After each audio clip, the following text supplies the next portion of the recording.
Buenos días. Queremos iniciar esta predicación sobre la persona del Espíritu Santo con un testimonio que sucedió, fue el domingo pasado o antepasado, el que pasó. Sí, muy bien. Estuvimos orando y ministrando. Platíquenos qué fue la sanidad o el milagro que Dios hizo con usted, hermana Estela. Buenos días. La pastora hablaba de que creciera más nuestra fe. Yo le decía al Espíritu Santo que mi fe estaba crecida, pero quería que lo aumentara más. Pero más que nada yo traía este brazo muy lastimado, que pues yo ya había pensado ir a que me sobaran. Entonces yo pasé y le dije al Espíritu Santo, Señor, sabes que mi fe está aquí, auméntala más, pero más que nada, Señor, sabes ese dolor que me causa mi brazo, y pues literal es el derecho y es con el que trabajo. Entonces cuando yo pasé con esa fe pues mucho más crecida y más grande, ¿verdad? Pasé que oraran por mí y pues no les puedo decir quién fue quien orara por mí, porque pues yo estaba metida en el Espíritu Santo, en la oración.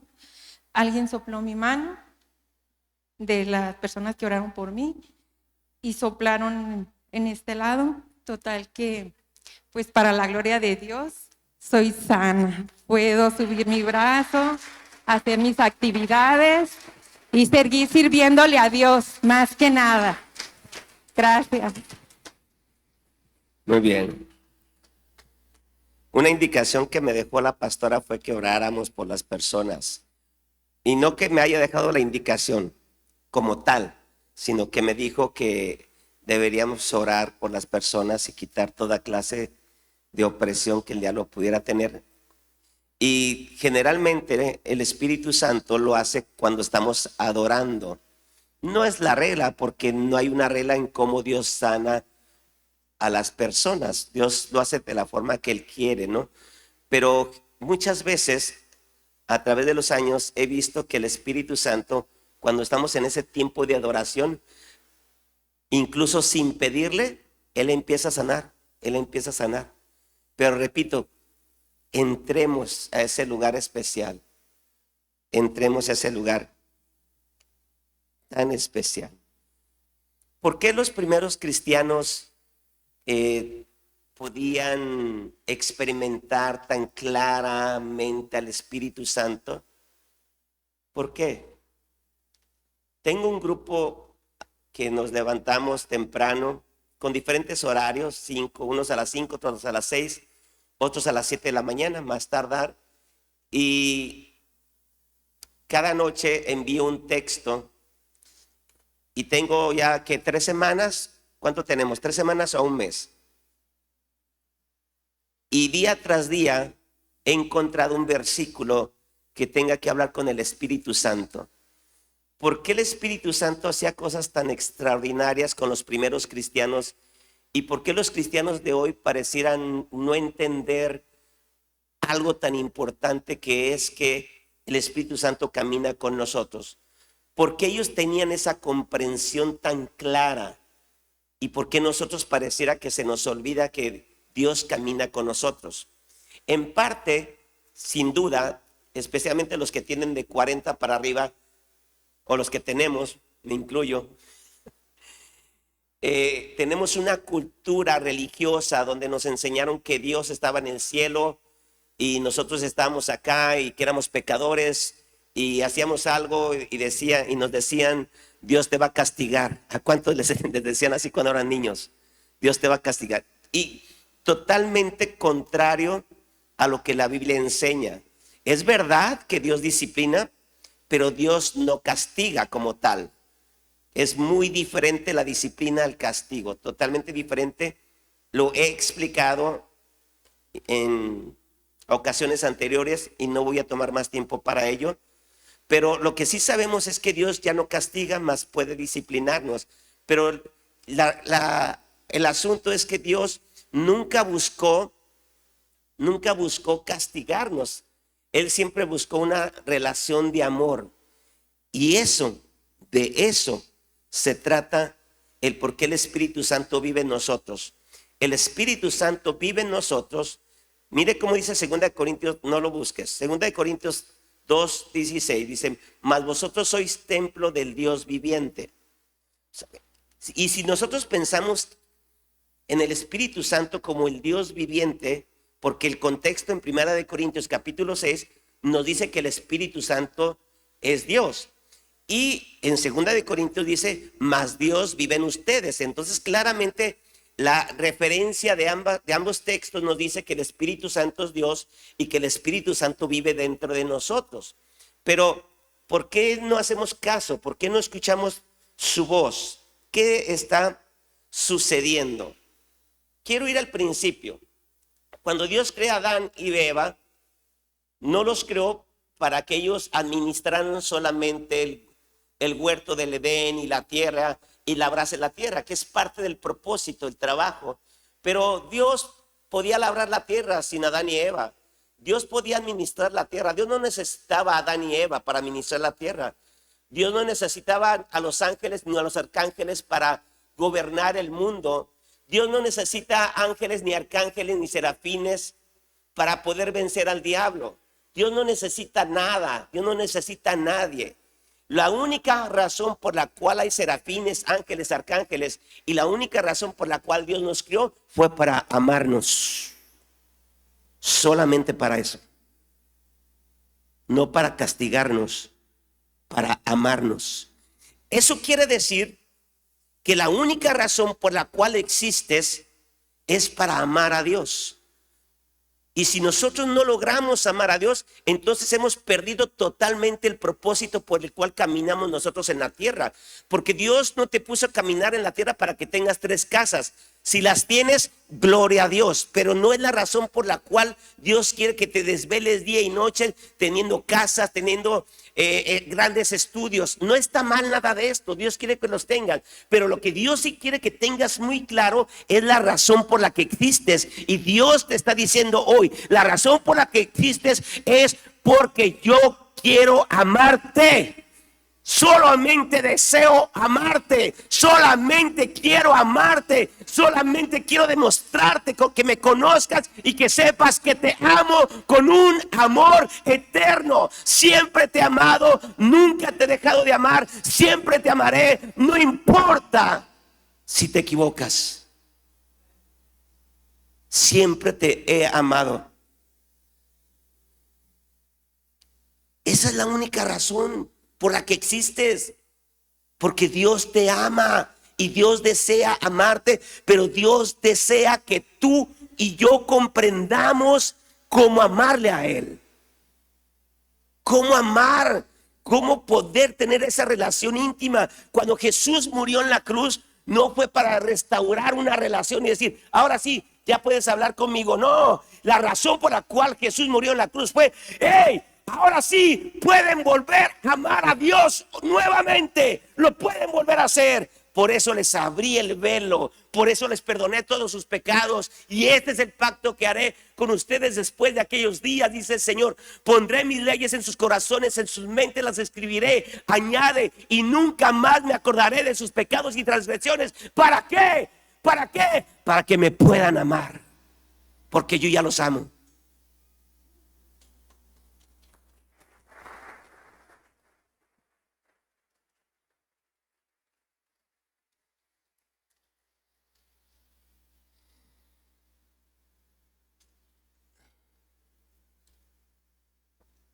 Dios es santo, santo.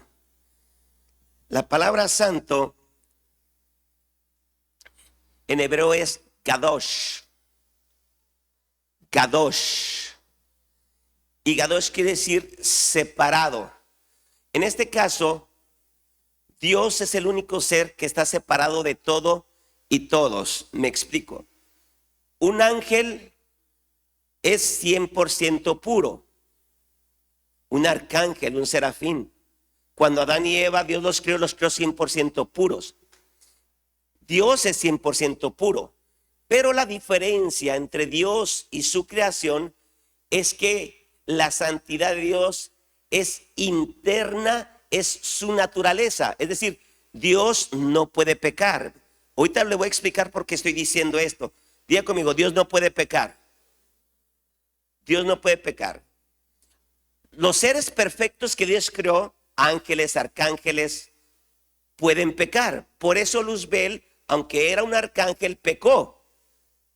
Aunque era perfecto, pudo pecar. Estaba totalmente lleno de santidad, sí, pero pudo pecar. El único ser que no puede pecar, aunque quisiera pecar, es Dios. Es el único ser. Todos los demás seres pueden pecar, aunque sean perfectos, como sucedió con Adán y Eva. ¿Por qué estoy explicando esto? Porque si Dios no puede pecar, el pecado simplemente es la transgresión a la ley. ¿Qué significa esto? En el Antiguo Testamento Dios da los 10 mandamientos: no mentirás, no robarás. Y si usted analiza cada uno de esos 10 mandamientos, 6 tenían que ver con la relación con los seres humanos. No mentirás, o sea, no le mientas a tu prójimo, no robarás a tu prójimo, no matarás a tu prójimo, no adulterarás. Todos esos mandamientos Dios los dio para que nosotros tuviéramos una buena relación con Él. Y los 4 siguientes mandamientos Dios los dio para tener una buena relación con Él. No te harás imagen y semejanza delante de Dios. No jurarás en nombre de Dios en vano, etc. El punto, guardarás el día de reposo. Todos los mandamientos que Dios hace tiene que ver, escuche bien esto, con las relaciones. Entonces quiere decir que si Dios es santo, puro y sin mancha, totalmente bueno, eso quiere decir que Dios no puede hacer nada malo contra usted. Dígale eso al que está en usted. Dios no puede hacer nada malo contra ti. No puede actuar en tu contra. Puede probarte, porque dice que prueba nuestra fe. Es verdad que Dios nos prueba y que prueba nuestra fe. Pero sencillamente, santo significa sin mancha, sin malas motivaciones.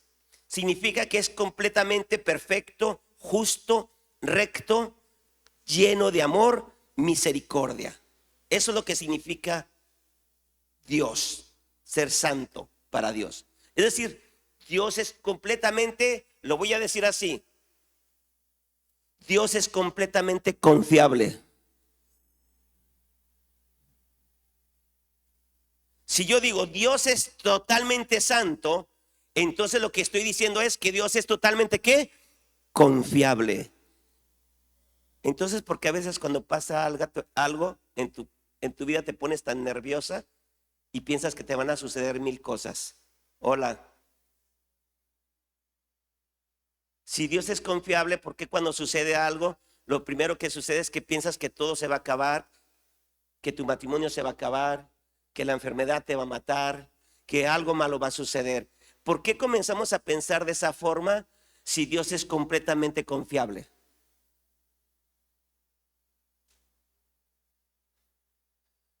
Dígale que está usted. ¿Por qué le platicaste de mí?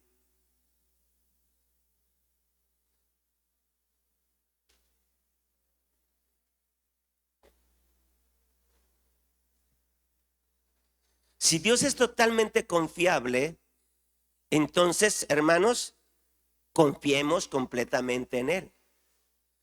Porque una pequeña fisura de desconfianza de Él, el diablo la va a aprovechar para hacerte sentir que Dios no te ama, que Dios no te escucha, que Dios no te va a responder, que Dios escucha a otros pero a ti no, que Dios tiene favoritos pero tú no eres de los favoritos. Puras mentiras. Diga conmigo, Dios es completamente confiable.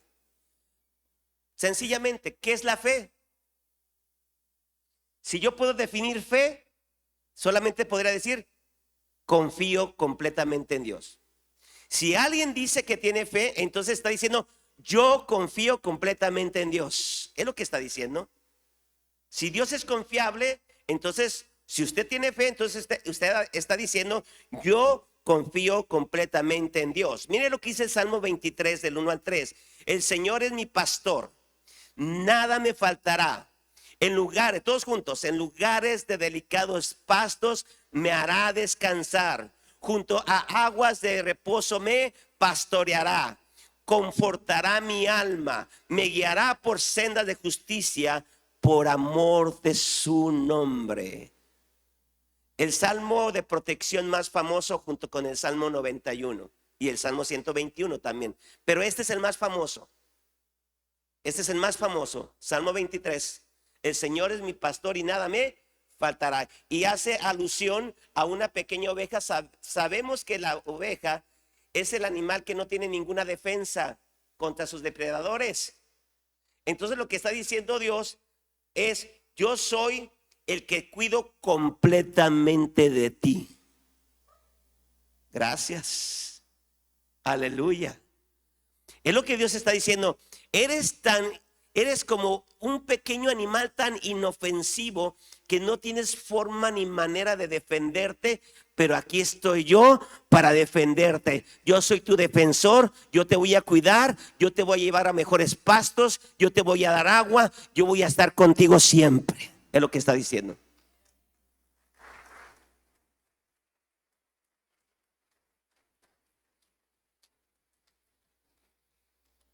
Ahora bien, pregunta, vamos a probar al pueblo. Vamos a probarnos. ¿Dios hace esto con la mayoría o con todos?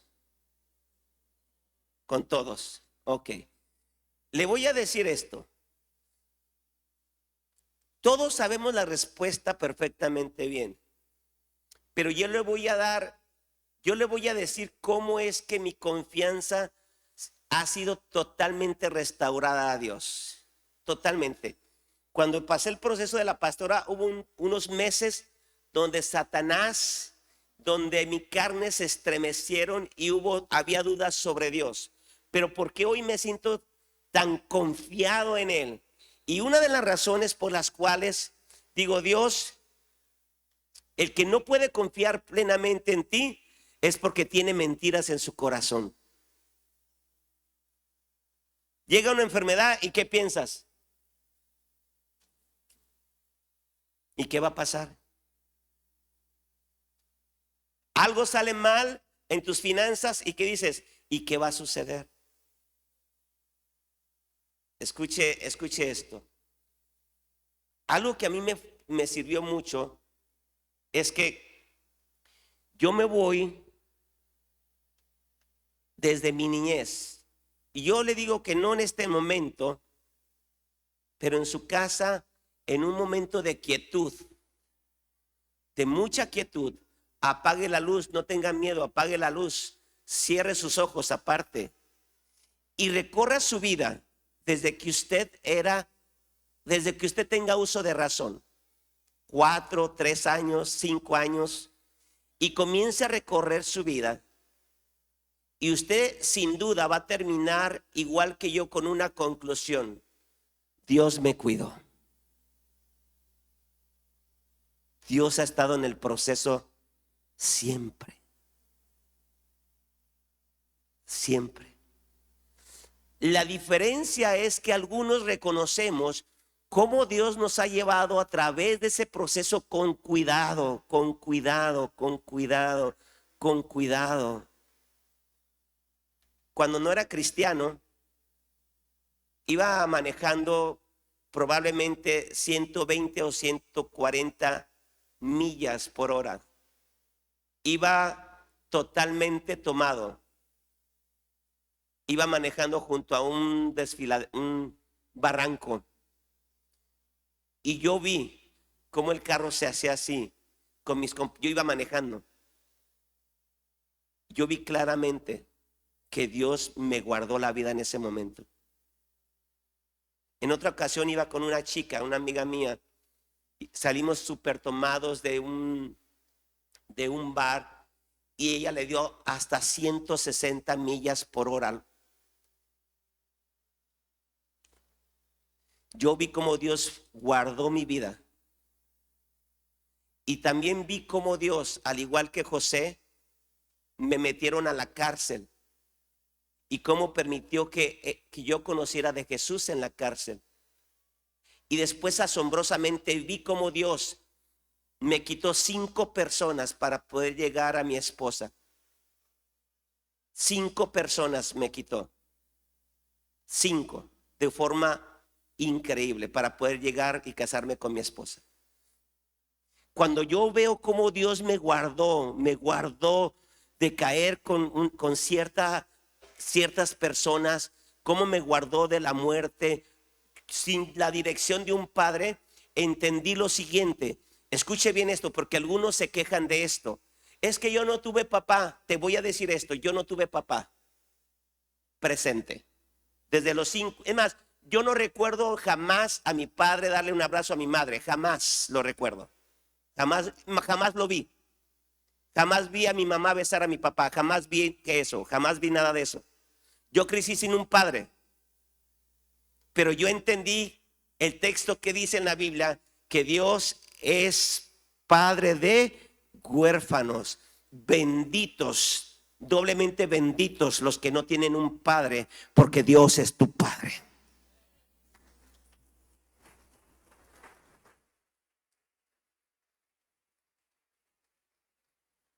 Dios se hace cargo directamente de ti. Y he observado esto a través de los años. Los que no tenemos padre, yo he visto que tenemos más favor que los que tienen papá por parte de Dios. Yo lo he visto.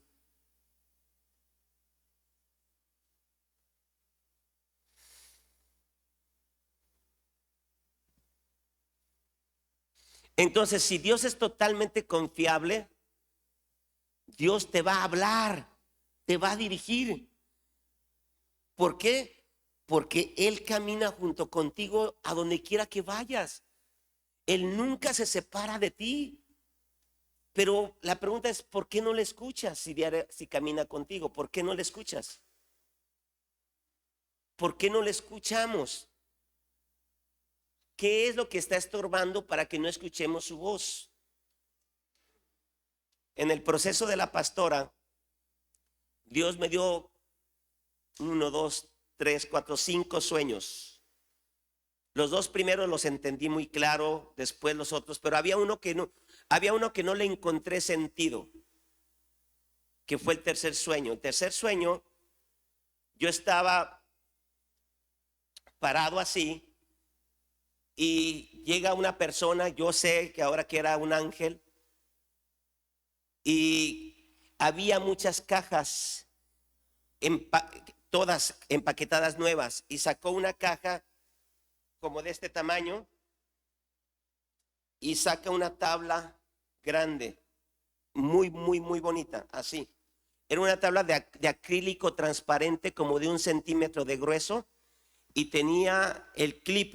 ¿Ha visto las tablas que usan así como en las escuelas, verdad? O en los trabajos para escribir, ¿verdad? Okay. Y sacan el clip. Hermosa mi tabla, pero a mi tabla le faltaba un pedacito de lujo, pero yo sabía en el sueño que ese pedacito de lujo no le quitaba la funcionalidad a la tabla.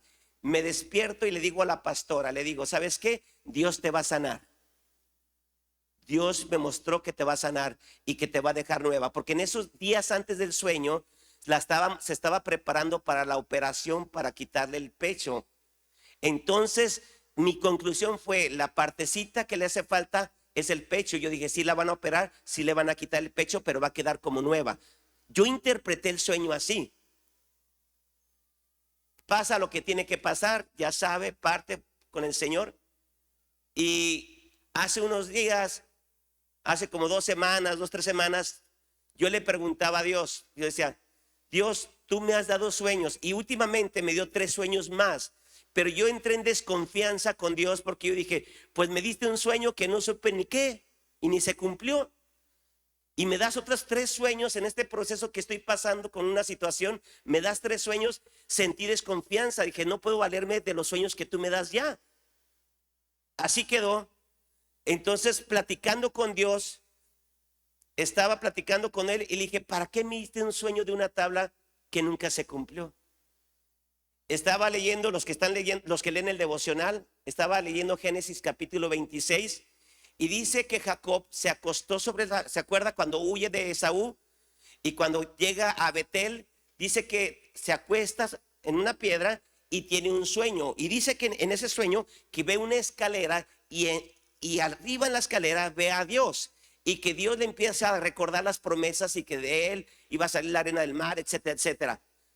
Pero hay algo que captó mi atención y en ese momento me sumergí en el Espíritu Santo y empecé a sentir una atmósfera del Espíritu Santo porque le empecé a decir: Dios, ¿por qué este hombre tenía tanta seguridad?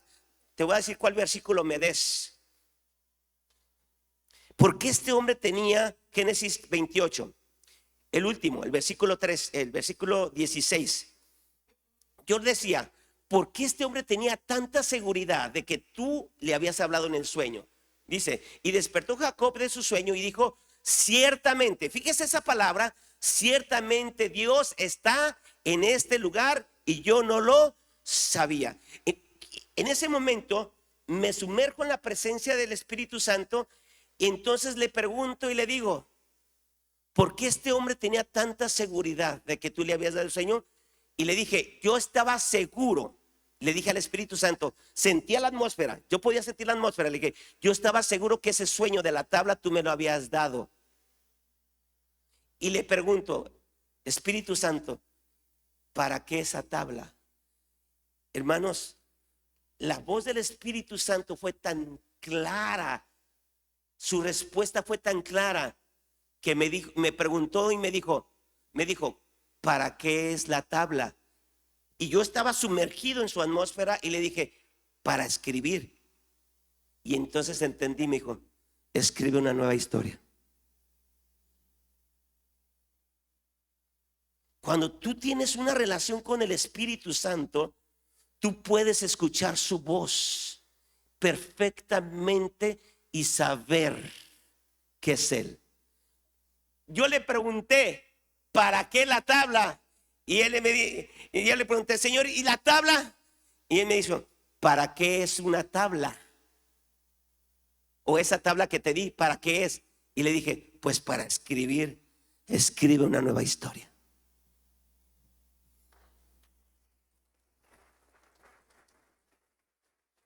Yo sé que a algunos les incomoda, pero fue lo que el Espíritu Santo me dijo.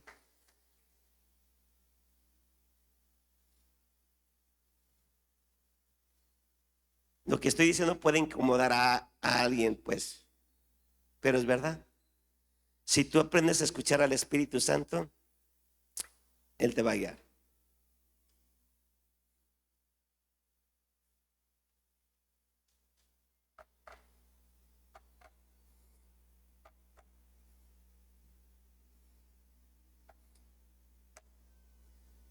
Jesús una vez dijo a los fariseos, si no me creéis, por lo menos crean por las obras que hago. Si no me creen, dijo a los discípulos, a los fariseos, si no me creen, por lo menos crean por las cosas que hago.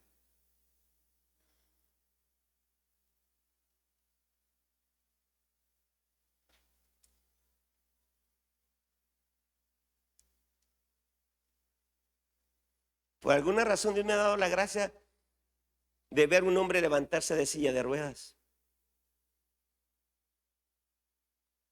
Gente sanar de cáncer. A una mujer me llegó con sus papeles y me dijo, me detectaron cáncer. Oré por ella, le dije, ve a este examen, la próxima semana que yo venga aquí, te vas a hacer otro examen y me vas a traer el nuevo porque no vas a tener nada. A la siguiente semana esa mujer regresó con su examen otra vez y me dijo, no tengo nada.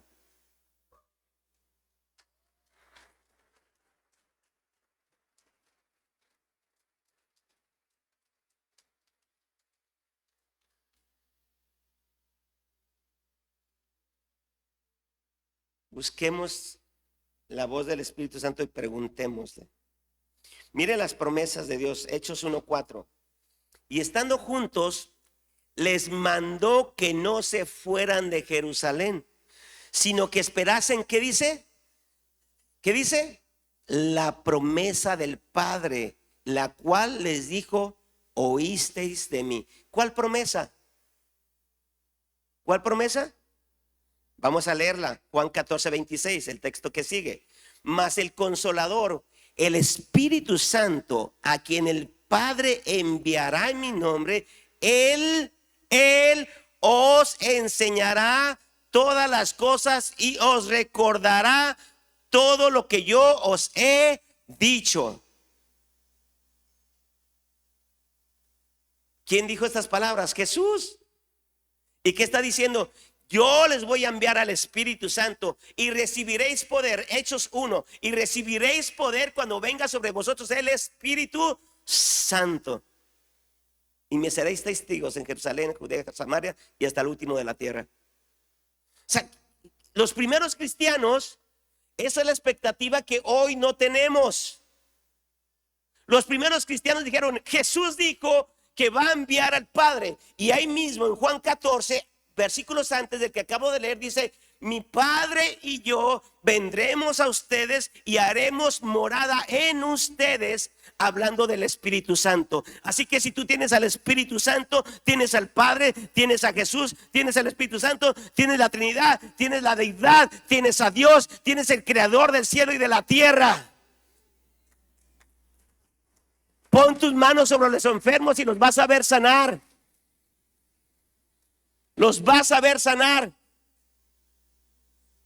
Los vas a ver sanar. Lo primero que va a hacer el diablo va a decir, ¿a poco tú?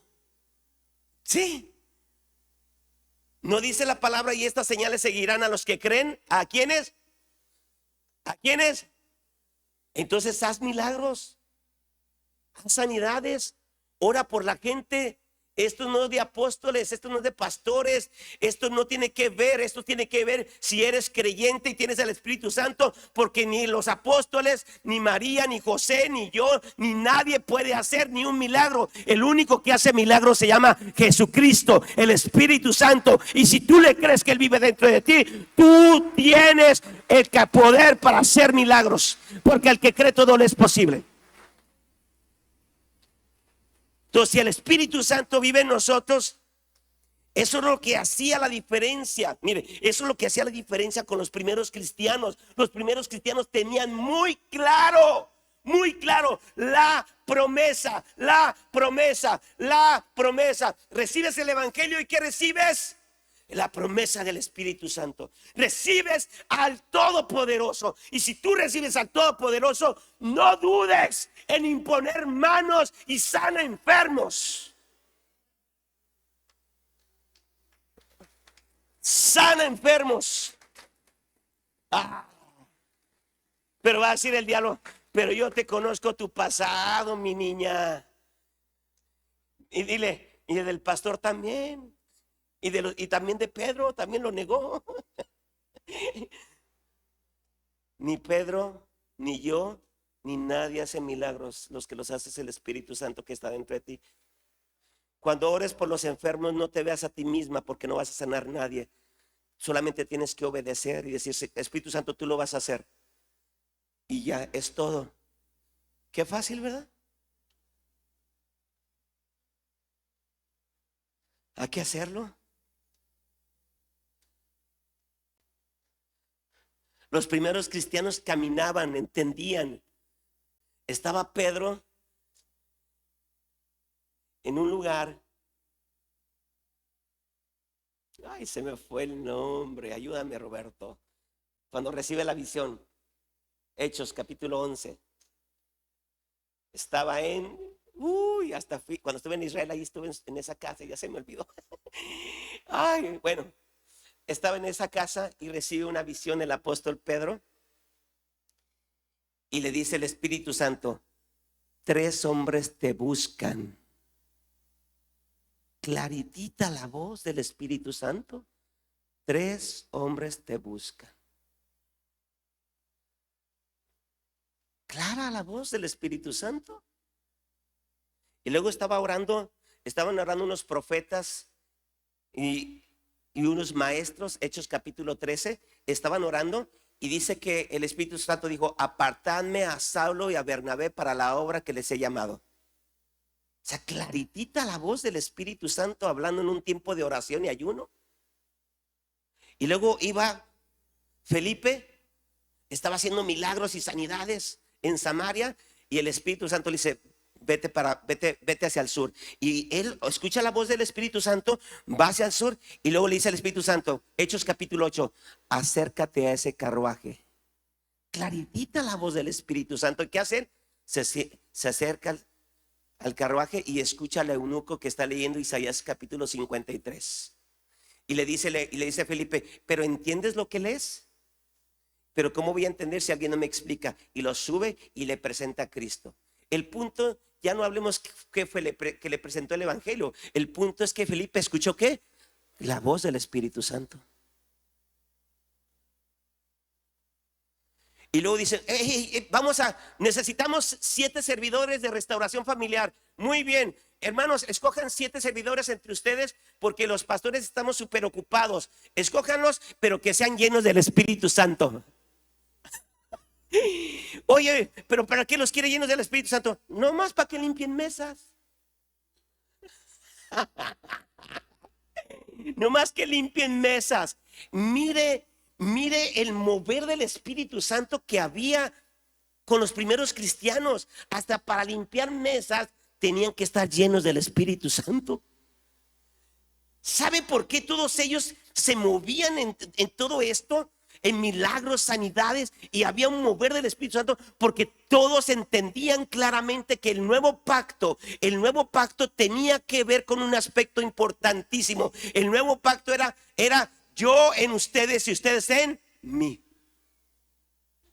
El antiguo pacto: ustedes me obedecen, yo los bendigo; me desobedecen, yo los maldigo. El nuevo pacto, dice Dios: no, el nuevo pacto lo voy a hacer diferente. El nuevo pacto, ya sé, dijo Dios, el nuevo pacto no tiene que ver con ustedes, sino la van a volver a regar. La van a volver a regar. No, el nuevo pacto lo voy a hacer yo, dice Dios, y no ocupo de ustedes. Yo solamente ocupo una respuesta de ustedes, solamente que me digas que sí. Nada más, es todo lo que quiero de ti.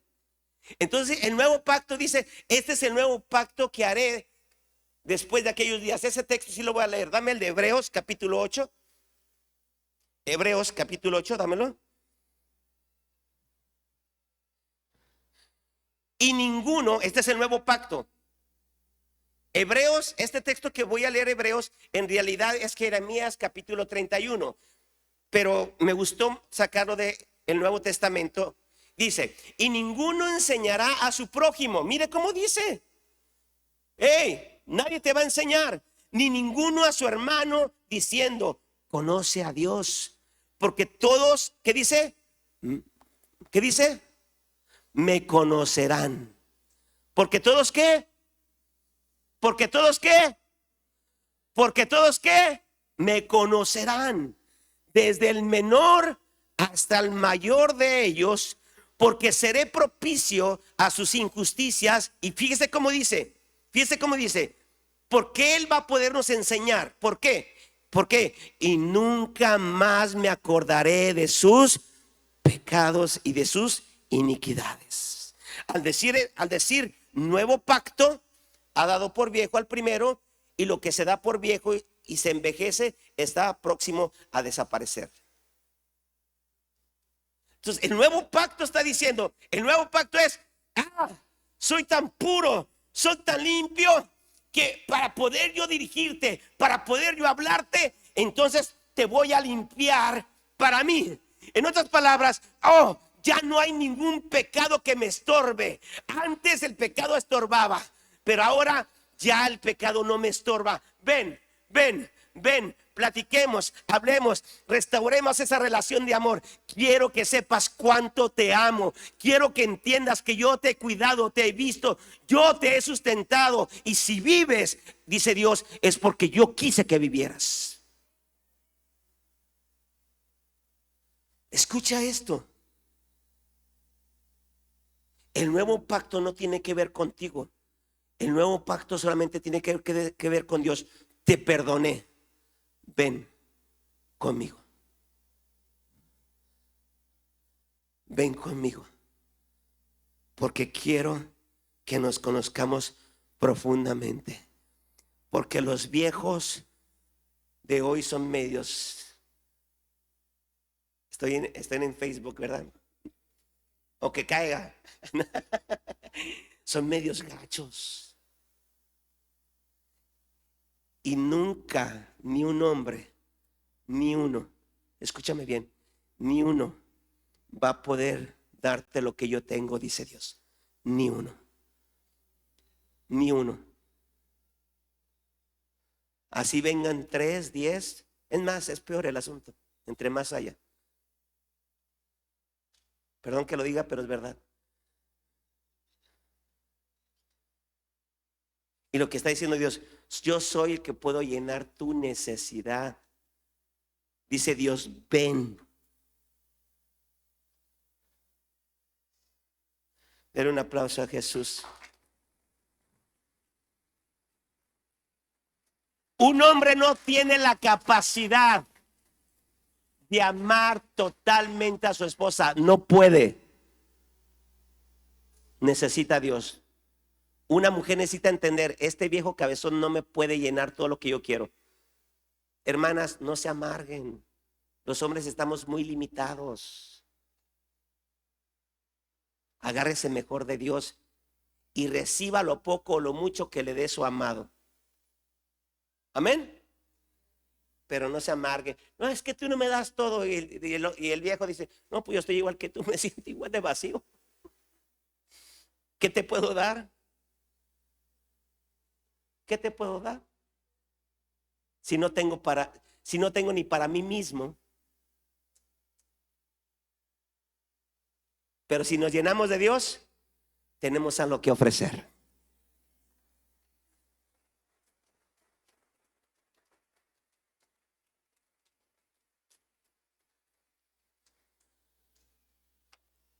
Entonces, si Dios quitó el pecado, Dios lo quitó para relacionarnos.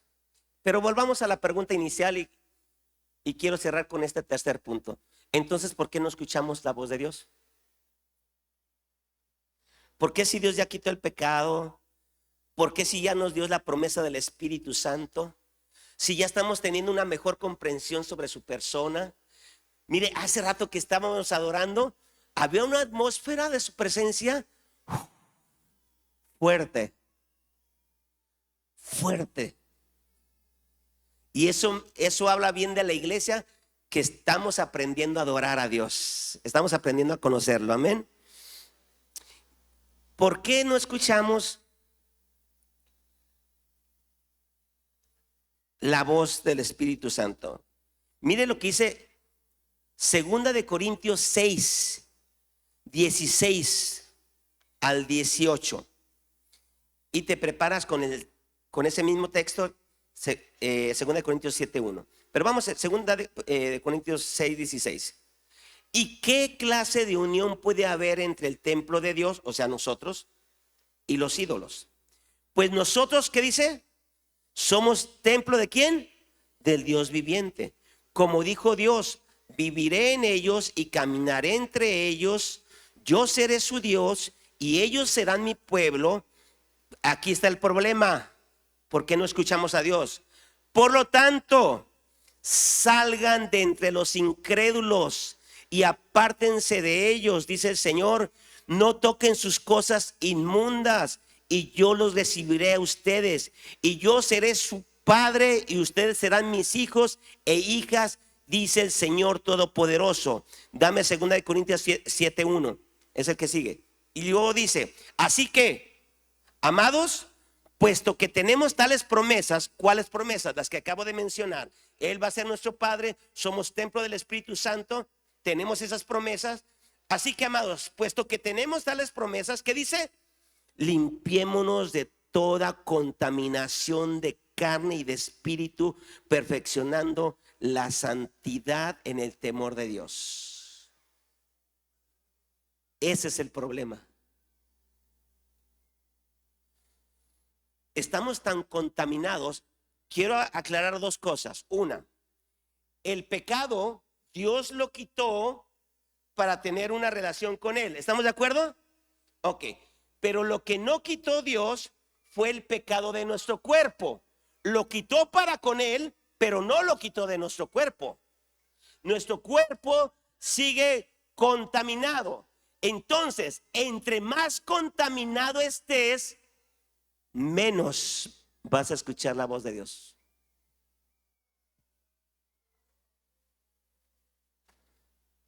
Para algunos, y especialmente para la generación de hoy, escuchen lo que voy a decir, porque quiero ser claro.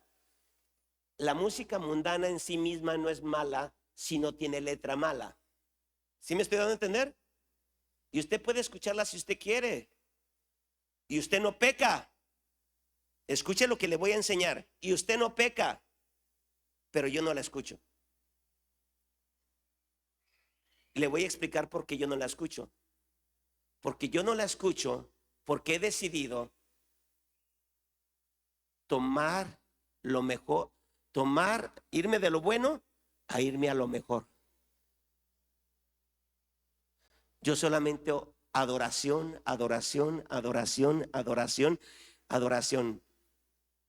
Anoche estaba en la camioneta encerrado y estaba un canto que se llama Todo Adorable de la pastora Ninoska. Me cayó una presencia del Espíritu Santo que yo estaba con las lágrimas. Yo decía, Dios, estaba esperando a una persona y yo dije, que no llegué ahorita. Yo estoy aquí contigo, adorándote. Fue algo precioso. Yo decía, que no llegué ahorita. Estoy aquí extasiado. Estaba extasiado de su presencia. Repito, no pecas si escuchas música del mundo, no pecas. Pero de lo bueno pasa a lo mejor. ¿Qué sucede? ¿Qué he visto? ¿Qué he visto? ¿Qué he notado? Que cuando escuchan música del mundo, ¿qué es lo que sucede? No, no peco, pastor. No, no pecan. Escúchame bien, no pecan. Pero cuando tú escuchas tanta música, aunque no sea mala, poco a poco, si no avanzas a lo mejor, empieza un retroceso hacia atrás. Yo no estoy diciendo que no escuches música mundana. Lo que estoy diciendo es que escuches más adoración, porque fuiste escogida por Dios para adorar. Es todo lo que estoy diciendo. Nada más. Ah, el pastor religioso no quiere que escuchemos música mundana. Ay, pastor, pero yo escucho música de amor con mi esposa. Está bien, no está mal. Pastor, nos echamos un bailecito. Está bien, no está mal. La Biblia no prohíbe bailar. Nomás el perreo ese no, ese está muy feo.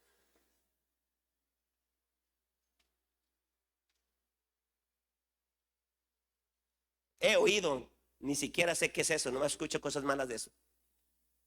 Ni a eso me meto a ver. En otras cosas, ocúpese más de las cosas de Dios. Buscad primeramente el reino de Dios y su justicia, y todas esas cosas que se te dan, ¿qué? Por añadidura.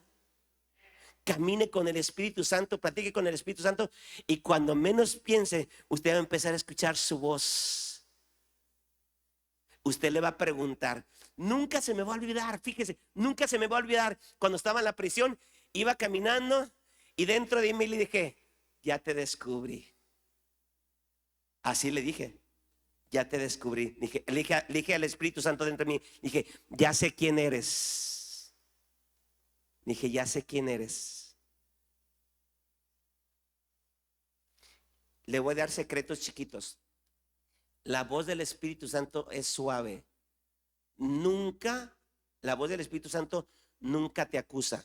Eres esto, hiciste aquello, nunca. Nunca, nunca. La voz del Espíritu es suave. Y otra característica es que tú preguntas algo que tú no sabes y recibes respuesta de lo que no sabes. Dígale que te están dando secretos, ¿eh? Y dile, y no te van a cobrar. Son secretos, de verdad. A mí no me los enseñó un libro. Yo los viví y fíjese, yo los viví y después los leí en la Biblia. Hay grupo de alabanza, pueden subir. Enamorado, fue el que cantaron, ¿no? Ahorita, hija. Póngase de pie, vamos a despedir la transmisión y vamos chicos, porfa. Vamos a orar para terminar este tiempo, ¿le parece? Padre, gracias por tu Espíritu Santo. Dele gracias a Dios ahí en su lugar, ahí en casa, los que están conectados en Facebook. Dele gracias por el Espíritu Santo. Es más, los que están en casa, fíjate lo que voy a provocar desde aquí para ti. Recibe en este momento una unción del Espíritu Santo y comienza a experimentar una atmósfera espiritual sobre tu casa, ahí donde tú estés ahí. Puedo percibir en este momento que alguien está experimentando, no sé si todos, pero yo sé que alguien en la transmisión está experimentando una atmósfera del Espíritu Santo que se manifieste más fuerte sobre tu vida en el nombre de Jesús. En el nombre de Jesús. Padre, que cada uno de los que estamos aquí, como dice tu palabra, en Santiago el apóstol dice, porque Él nos anhela celosamente. El Espíritu Santo es muy celoso, muy celoso, muy celoso. Así dice la palabra, que nos anhela celosamente. En otras palabras está diciendo, los quiero solo para mí. Te doy libertad para que escuches y veas esas películas y veas tus series. Yo te doy libertad para ello. Sí te doy libertad, pero acuérdate que soy celoso. Quiero más de ti. Quiero más de ti. Quiero más de ti. Dile en tu lugar, quiero más de ti. El Espíritu Santo te está diciendo, te anhelo celosamente. Amigo. Quiero más de ti. Puedes tú decirle, puedes tú sacrificar un poquito de lo bueno que haces. Porque yo no estoy diciendo que hagas cosas malas. Lo más probable es que la mayoría de los que estamos aquí no hagamos cosas malas, pero quizás estás haciendo demasiadas cosas buenas y te estás perdiendo de lo mejor por tantas cosas buenas que haces. Pero quizás te estás perdiendo lo mejor de lo mejor, que es el regalo, la promesa del Espíritu Santo. Gracias a todos los que están conectados. Dios les bendiga y les vemos la próxima semana.